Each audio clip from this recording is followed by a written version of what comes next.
One of the most important parts of treatment for tick paralysis is the administration of tick serum.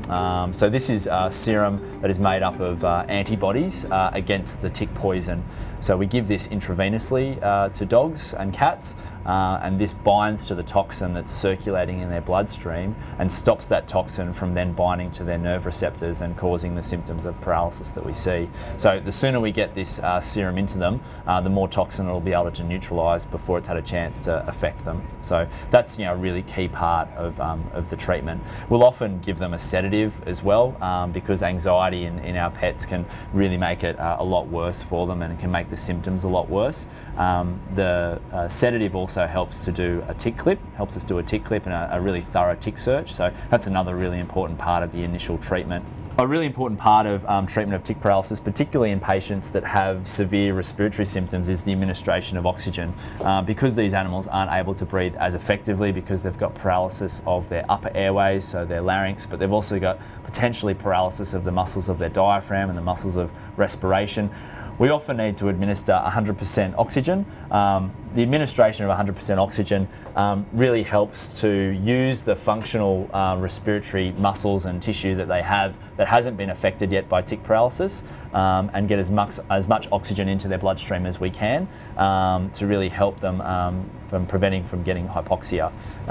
So that's a really important part of what we do, and a lot of patients that we get with severe symptoms will often place on oxygen straight away. That involves connecting them to this oxygen administration system via a gas mask that's connected to an anaesthetic machine, and we're not administering any anaesthetic, we're just giving 100% oxygen. Now the room air that we breathe is not as high in oxygen as what's coming through this system, so that'll really help us give these animals what they need if they're not able to breathe properly for themselves. So we can also measure the oxygen saturation of their blood using this machine here, and that gives us a good indication of how much oxygen is actually able to get into their bloodstream, and how much oxygen therapy they actually need.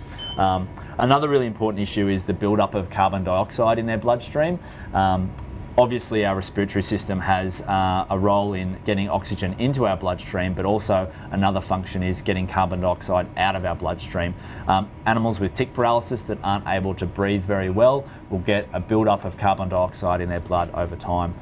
What that can do is it can actually cause a change in the pH of their blood. It can cause depression and other neurological symptoms, and if they're getting high levels of carbon dioxide in their blood, then they really need to be put on a machine that'll actually breathe for them, because they're obviously not effectively using what respiratory tissue that they have. So we'll hook them up to a ventilator, and that can actually drag out that carbon dioxide out of their bloodstream.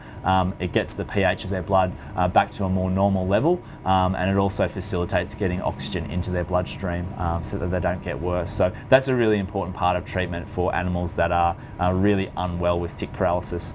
So in addition to delivery of oxygen via this mask and circle system, sometimes if the animal's not breathing very effectively, we need to place an endotracheal tube. So that's a tube that's down into their airways. If we're placing an animal on a ventilator, then we always need to have an endotracheal tube into their airways. This will actually help to keep the airways open, particularly if they've got significant paralysis of their larynx, which means that they've basically got an obstruction in their airways. So this tube goes into their lungs, it holds the airway open, and it allows us to deliver oxygen through here. So this is a syringe pump. This is what we use to administer the tick serum to our patients. We basically place the tick serum in the syringe, connect to this pump, and it'll slowly inject the tick serum into the animal, because we don't want to give it too quickly. If we give it too quickly, it puts that animal at a higher risk of developing a reaction to the tick serum.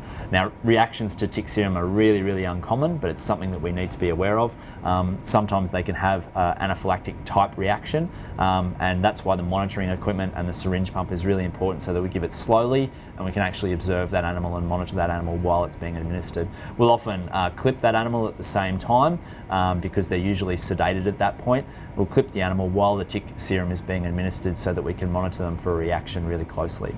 So this is the equipment that we use to measure the blood concentration of oxygen and carbon dioxide. So we have a blood gas analyzer here, which we use to measure how effectively the animal is able to get oxygen in and carbon dioxide out of their system. And that's really, really important to determine A, if they need a ventilator, and B, how long they need to stay on a ventilator or artificial breathing. We also have our biochemistry and hematology machines here. So this basically lets us know if there's any other problems with the animal's body function. Perhaps they've developed a pneumonia because they've lost their swallowing reflex. That can, obviously be a really serious infection. So we can use this machinery to measure how their body's responding to that infection, whether they've got a really high white cell count, whether there's other organ dysfunction, kidney disease, liver disease and whatnot. We can run that through these machines on site and have results within 10 to 15 minutes. Once we've treated the animal and we've given the tick serum, we've determined whether they need ventilation or oxygen therapy and support. We've put them on intravenous fluids and we've done their full tick clip, and they're nicely calmly sedated.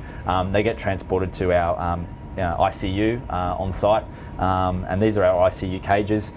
You can see here a dog that's recovering from tick paralysis, that's had a tick clip, it's had intravenous tick serum, and this dog's actually now well enough to able to take some water orally, and we're just monitoring that animal just to see that it's able to swallow effectively and not having issues. But having the animals here in this ICU unit where we can see them literally all the time using these glass panels allows us to make sure that if they're having any complications, we get onto it straight away. We don't want to be handling these animals too much because stress can actually make them a lot worse. But by having them here in the ICU, we can watch them for any signs of respiratory distress, any signs of vomiting or gagging or retching, and take action straight away. But we don't necessarily need to be going into their cage all the time because we can see them here while we're working away in the treatment unit.